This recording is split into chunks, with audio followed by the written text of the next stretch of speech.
Hey YouTube, what's going on? You're tuned into the Straight SRT YouTube channel, and today we're going to discuss, you guessed it, the carbon fiber trim. So on all of our Jeeps, we know that this carbon fiber trim tends to peel off. It's a known issue with the Jeeps, and it's something that Jeep refuses to acknowledge, especially as far as a warranty is concerned. It happens on all vehicles. So this carbon fiber trim goes in here like this, and usually it starts peeling in the corner over here. It's kind of hard to see in the camera, but it starts peeling in the corner and down the edges on this side as well.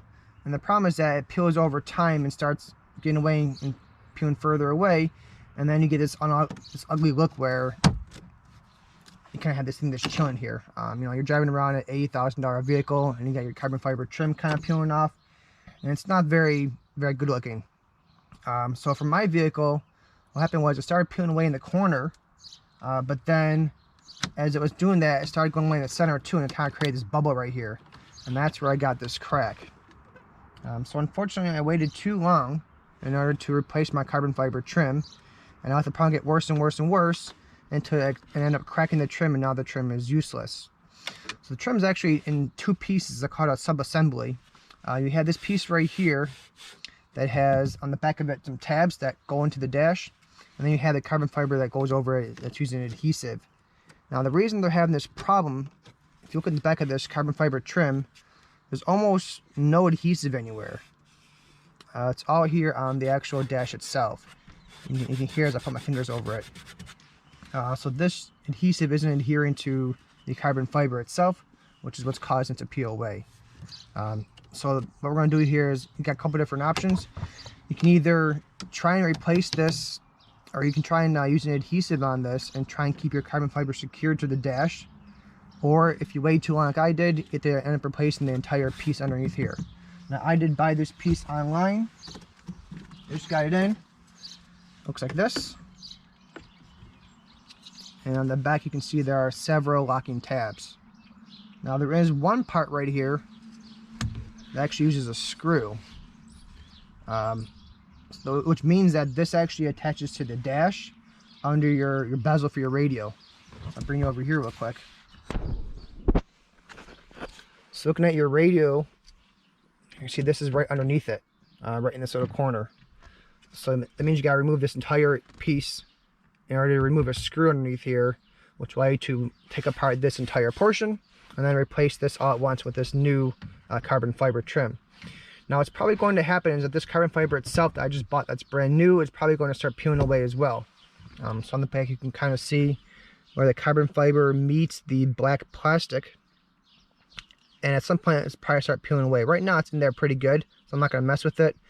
In the future though, if I do start seeing it peel away, I'll probably take some other adhesive like Gorilla Glue and then just run it along this line and try and get you in here a little bit better. This line right where the carbon fiber ends and the plastic begins, I'll probably take some glue using my finger right around this entire border. That way the glue stays intact and the carbon fiber stays adhered to this trim piece. Alright, so first things first, what we gotta do is remove my center dash. So I'm gonna go ahead and grab my toolkit and grab some various size sockets, and then take this out, show you guys how to do that and how to replace this actual dash piece. Alright, so what I'm going to do is start pulling apart on this radio, and this bezel should all pop right out. I tried getting the camera a little bit closer, but I need space to be able to work. So there isn't much space here for me to be able to let you guys kind of get in real close to see what's going on while I also work on it. My dash take apart piece right here, this little kit I bought, I mentioned it before in a previous video. It's very cool. It's an auto trim removal kit. It's all made out of plastic. Has a bunch of small nifty little tools you can get in there and pull things apart. You don't want to use metal. It does come with a metal piece. Now I use this for removing those really hard to get hard plastic pieces that are on bumpers, under hoods, in the back trunk, that kind of thing. This is great for that. But for dash stuff, always use plastic, especially when you're working around softer plastic, and then leather. You don't want to damage the leather. So I'm going underneath here. I'm actually going to use my fingers and start at the bottom and pull this towards me. Now this whole thing should just be pushing push tabs, so it should pop right out. Be very careful you don't pull too hard and damage anything. That locking sound is just your push tabs releasing. It's not nothing breaking, so don't worry about that sound. I'm gonna go around the whole area and just gently apply some firm pressure around the entire bezel. That way that we don't get anything snapped or broken. We just kind of loosen everything up. If you get stuck, use your dash removal kit, your trim removal kit, and go ahead and just pry some of these corners out. Again, be gentle.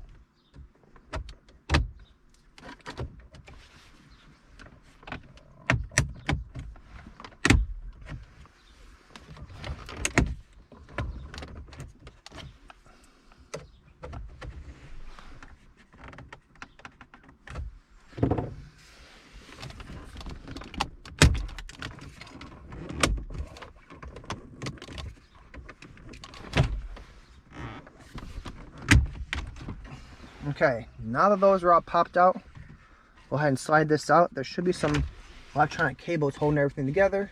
And there is.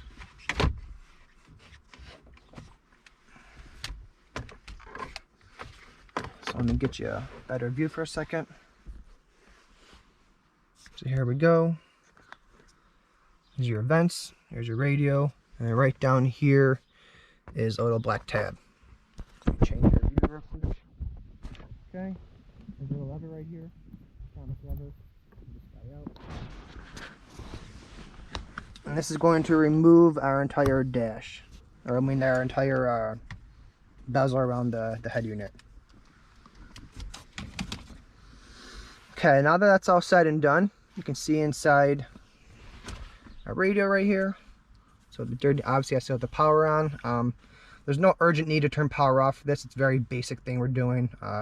We did unplug our connector, but this only controls your heat and your climate control settings, so there's not going to be any fuses by pulling that out. If you want to be safe, you always can turn off power, but it's not really needed. Alright, now that that's done, you can see right here there is this plastic or this metal screw. So let me show you the trim we're going to replace. You can see right there, it lines up very well. You can see that's the screw we got to take out. And there's also on the other side of this, right here, there's that little tab. See that silver tab? That's going to go under this, which means this has to come off as well in order to remove this trim. So let's go ahead and grab our socket set and take this guy out. Okay, so I'm using a mini socket set right here, right now, and we're using a 9/32. It's the size of this socket right here. So I'm going to go ahead and just remove this guy.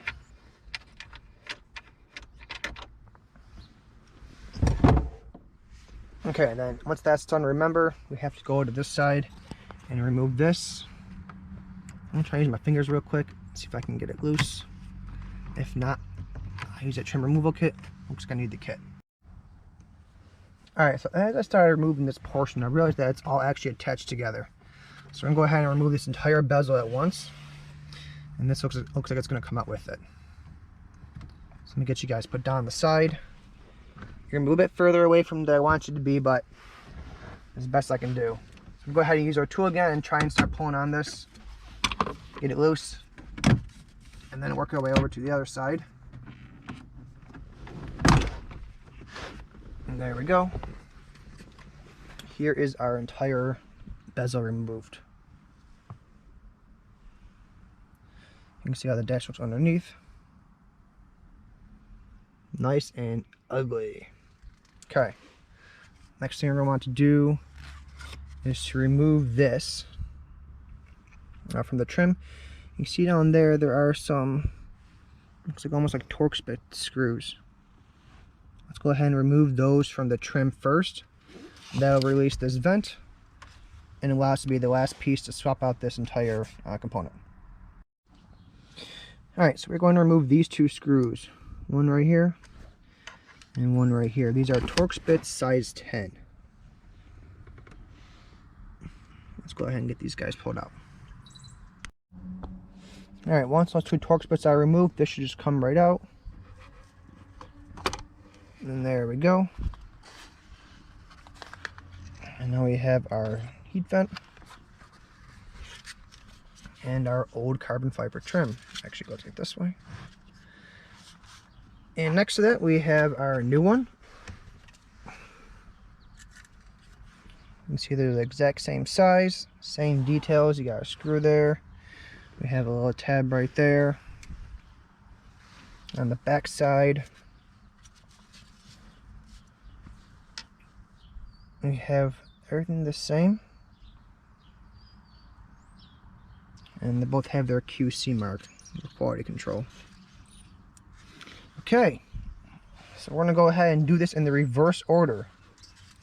Taking our bad one, putting it downside, and we're gonna begin by installing those 2 Torx bits into that heat vent.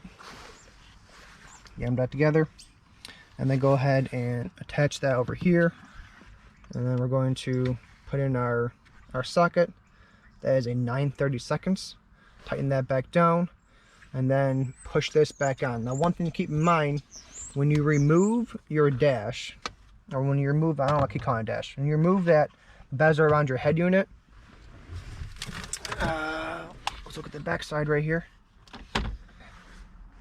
There are these little prongs, the push tabs, and there are these red or orangish connectors. Now, one of mine popped off taking it apart. So we're gonna go ahead and take that and push it back on. Snaps in place. Go ahead and push that back in there, and this would actually locks it into your actual dash, into those grooves. So if any of those fly off, it's perfectly normal. These things, they pop off pretty easily. You're gonna want to go ahead and just push them back in before you secure it back into your dash. There's one thing I forgot to mention. There is this locking tab that helps orient your heat vent properly.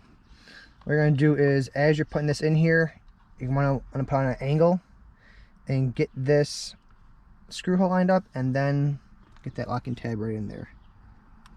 So with my camera, looks like it's not adjusting properly for focus, but take this at an angle, align the screw hole, then lay it flat, get your locking tab to catch it, and then make sure your screw hole is lined up too, and put all together. So now that you have your heat vent attached, we're going to go ahead and align this properly up here and push it in until you hear everything lock in place.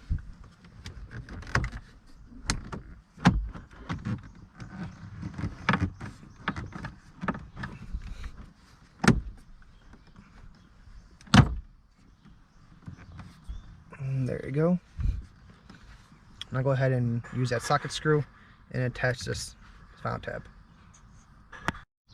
Okay, now that that final screw is set in place, we're going to go ahead and reattach our bezel around the head unit. Keep in mind to plug this back connector back in.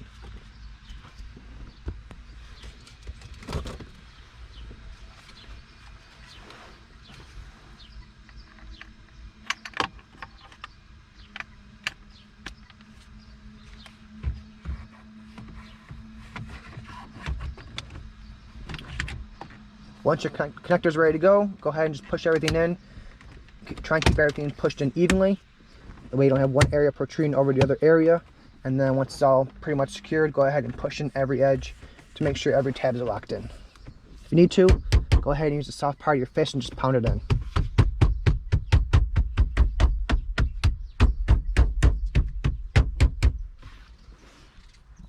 And that is the last step in securing and replacing your carbon fiber trim.